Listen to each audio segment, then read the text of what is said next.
झारखंड के अधिकारी जो हैं उनकी आंखों में या तो पानी नहीं है, या वो बेशर्म हो चुके हैं, या फिर उन्होंने अपने शर्म को अपने ही जूतों से मारकर मरा दिया है।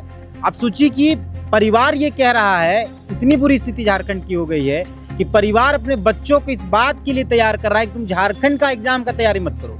प्रिपरेशन स्टार्ट कर रहे थे तो घर वालों को ये कहना था कि झारखंड का हिस्ट्री जैसा रहा है, तुमको झारखंड के एग्जाम्स के लिए प्रिपेयर नहीं करना चाहिए। बहुत बुरा लगता है कि जिनके पास या तो पैसा है वही लोग आगे जा रहे हैं, जो ऐसे ही एग्जाम दे रहे हैं अपनी मेहनत से वो पीछे चले जा रहे हैं। सीट्स बिक गई हैं तो बहुत ज़्यादा डिमोटिवेट फील होती है। लिटरली स्टार्टिंग में ऐसा लग रहा था कि शायद झारखंड के किसी एग्जाम के लिए आगे तैयारी करने का कोई सेंस ही नहीं बनता है। फिलहाल हम लोग रांची राजधानी के जयपाल सिंह मुंडा स्टेडियम में हैं और यहाँ कई छात्र जमा हो रहे हैं। उनकी मांगे ये है कि जेपीएससी जेसीसी में जो व्याप्त भ्रष्टाचार है उस पर अब तो लगाम लग जानी चाहिए। 25 साल झारखंड के हो गए और जितने भी जेपीएससी हुए सारे जेपीएससीयों पर, सारे जेपीएससी के एग्ज़ाम्स पर आरोप ही रहा है, सब में दाग ही रहा है। और 14वीं जेपीएससी की अगर हम बात करें जो फ़िलहाल हुआ है उस पर भी आरोप लग गया कि सीटें बिकी हैं, कई लोग गिरफ्तार हुए, बाकायदा सीआईडी की जांच शुरू हुई, इस्तीफ़ा जो अध्यक्ष थे खयांग थे उन्होंने दिया और उसके बाद कंटिन्यू धरना चल रहा है। मुराबादी में बापू वाटिका के सामने धरना था, उसके बाद अब ये धरना शिफ्ट हो गया जयपाल सिंह मुंडा स्टेडियम में, पंडाल बन रहा है। और आज जब वीडियो को रिकॉर्ड कर रहे हैं, आज तारीख 29 है और आज संविधान मार्च है, छात्र यहाँ पहुँच रहे हैं और हमारे साथ बात करने के लिए 2 छात्राएँ हैं और इन्होंने जेपीएससी लिखा है, इनके अनुसार ये बता रही हैं, फिर बैकलॉग भी लिखा है, इनका हुआ नहीं, लेकिन इनका भी सवाल इस बात को लेकर है कि आखिर ये व्याप्त जो भ्रष्टाचार है ये कब तक चले। क्या नाम हो आपका? सॉरी, नाम नहीं बताना। नाम क्यों नहीं बताना? नहीं नाम नहीं बताने, नाम बताने से क्या हो जाएगा? नहीं। अच्छा, कहाँ से आए हैं जी, वैसे हम रांची में रहते हैं लेकिन है सरेकला खरसुआ डिस्ट्रिक्ट। तो आप तैयारी करती हैं? जी जी। कब से तैयारी कर रही हैं?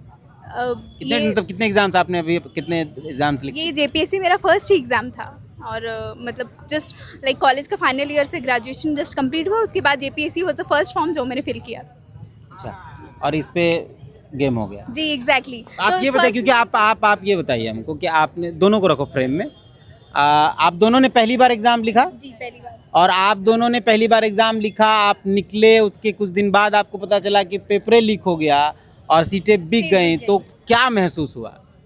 जी स्टार्टिंग में तो बहुत डीमोटिवेटेड फील हुआ बिकॉज क्योंकि हम लोग कॉलेज के साथ साथ तैयारी किए थे तो बहुत हम लोग दिन रात एक करके मेहनत किए थे, ठीक है। और कहीं ना कहीं मेरा लाइक मार्क्स अब से इससे पिछले जितने भी जेपीएससी हुए हैं सबसे लाइक उन सारे कट ऑफ से मेरा मार्क्स हायर था, लाइक एटलीस्ट 10-12 मार्क्स का फ़र्क था।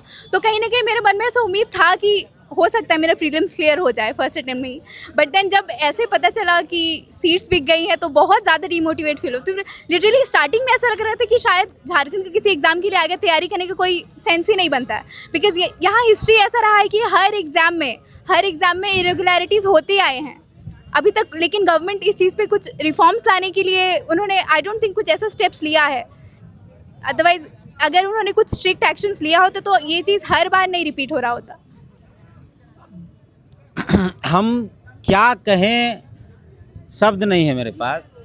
ये बच्चे हैं, इन्होंने पहली बार एग्ज़ाम लिखा, आप इनको दिखाएं कि ये दोनों बच्चे हैं, इन्होंने पहली बार एग्ज़ाम लिखा और पहला ही एग्ज़ाम बर्बाद हो गया, भ्रष्टाचार में संलिप्त हो गया, पेपर लीक की बातचीत आई, सीटें बिक गई। अब इनके अंदर की पीड़ा या इनके अंदर के गुस्से को समझने की बहुत ज़रूरत है इन सरकारों को, यहाँ या जो भी सरकारें हैं या जो भी अधिकारी हैं, कि ये कितने बुरे समय से गुजर रहे होंगे और क्या इनके दिमाग में सरकार के प्रति, राज्य के प्रति चल रहा होगा कि भाई पहला ही, जब आदमी कोई पहला एक कॉम्पिटिटिव एग्ज़ाम लिखता है ना, उसके अंदर बहुत उत्साह होता है, वो उत्साह इनके अंदर समाप्त होता दिखेगा आपको। जो 10 बार लिख चुके हैं उनके लिए चलिए वो आदी हो गए होंगे, मान लेते हैं एक बार। कई लोगों ने कहा कि अब तो यूज टू हो गया है कि पेपर लीक हो जाना है, रद्द हो जाना है, लेकिन इन्होंने शुरुआत ही की थी और शुरुआत में इनके पैरों को काट दिया गया। तो ये तो बहुत सोचने वाला विषय है। आप भी सरायकेला से? जी नहीं, मैं लोहरदगा से हूँ, यहाँ हॉस्टल में रहती हूँ। हॉस्टल में रह के आप तैयारी करते हैं? जी हाँ। आपने भी एग्ज़ाम लिखा? यस। तो जब एग्ज़ाम लिख कर निकली और कुछ दिन बाद पता चल गया कि एग्ज़ाम तो भाई पेपर लीक हो गया, भ्रष्टाचार हो गया, सब सीट बिक गई, तब? ये तो सुन के बहुत ही बुरा लगा लेकिन क्या करें, ये शुरू से ही ऐसा होता ही आ रहा है। लेकिन इस बार कुछ ऐसा लगा ना कि शायद क्या पता इस बार भ्रष्टाचार ना हो, क्योंकि स्टार्टिंग में ऐसा कुछ भी किसी को भी न्यूज़ नहीं मिला था कि ऐसा कुछ होने वाला। लेकिन जैसे हम लोग एग्ज़ाम लिख करके आए, कुछ दिन हुआ, फिर पता चल रहा है कि इसमें भी फिर वही। तो ये बहुत बुरा लगता है कि जिनके पास या तो पैसा है वही लोग आगे जा रहे हैं, जो ऐसे ही एग्ज़ाम दे रहे हैं अपनी मेहनत से वो पीछे चले जा रहे हैं। घर वालों को जब पता चला कि आप एग्जाम लिख कर आए तो बहुत खुशी होंगे, बेटे एग्जाम लिखी है, फिर उनको भी पता चल गया कि एग्जाम रद्द हो गया, उनका क्या रिएक्शन था? जी ऑनेस्टली जब प्रिपरेशन स्टार्ट कर रहे थे तो घर वालों को ये कहना था कि झारखंड का हिस्ट्री जैसा रहा है, तुमको झारखंड के एग्जाम्स के लिए प्रिपेयर नहीं करना चाहिए। मेरे को पहले ही वार्न कर दिया गया था, बट ये मेरे साइड से ऐसा था कि नहीं, अब मेरे को होम स्टेट में ही जॉब चाहिए, तो यही ऑप्शन है, सबसे अच्छा ऑप्शन है जेपीएससी जेएसएससी, इससे बेटर और क्या हो सकता है।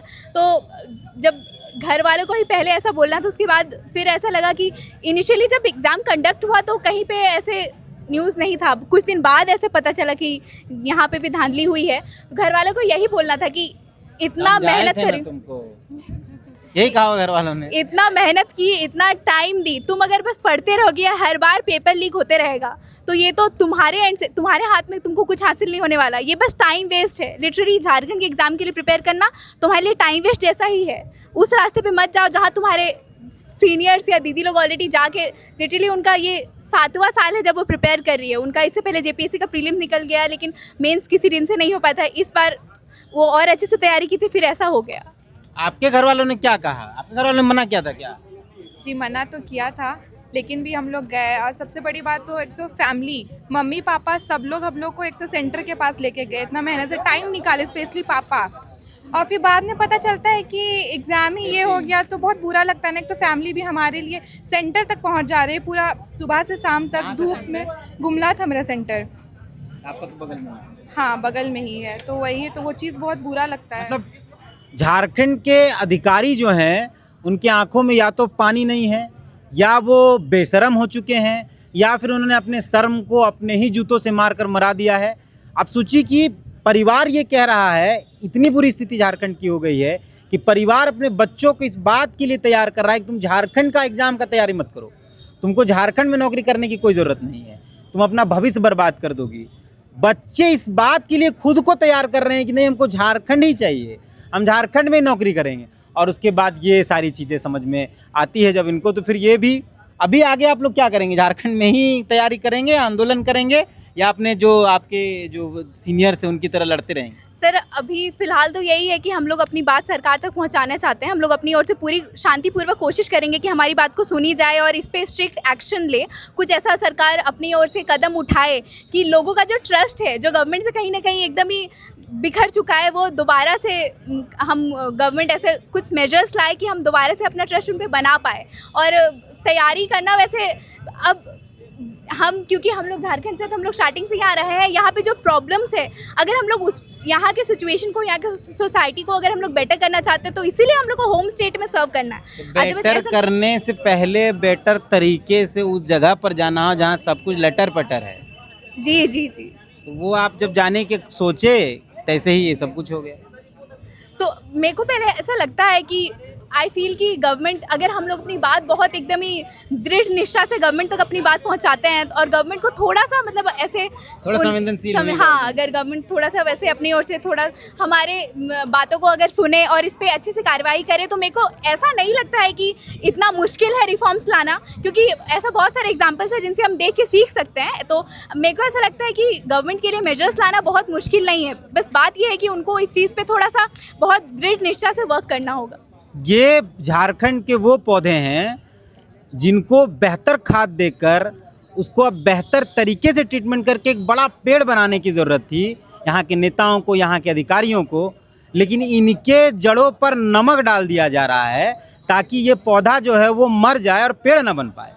अब सोचिए कि झारखंड के भविष्य को किस तरीके से कुचलने, बर्बाद करने की एक पुरजोर साजिश है, कोशिश या मंशा है, आप जो समझ लीजिए। ये बच्चे बहुत टैलेंटेड हैं, जिस तरीके से इस उम्र में हम बात तक नहीं कर पा रहे थे, ये बच्चे बात कर रहे हैं अपने भविष्य को लेकर, ये बच्चे बात कर रहे हैं भ्रष्टाचार के खिलाफ। तो शायद सरकार को थोड़ा संवेदनशील होना चाहिए, अधिकारियों को थोड़ा विचार करना चाहिए कि आखिर आप झारखंड को किस दिशा में लेके जा रहे हैं। फिलहाल आप दोनों को बहुत बहुत धन्यवाद समय देने के लिए। इस वीडियो को ही समाप्त करते हैं। कमेंट पर प्रतिक्रिया चाहता हूँ, मिलते हैं। जो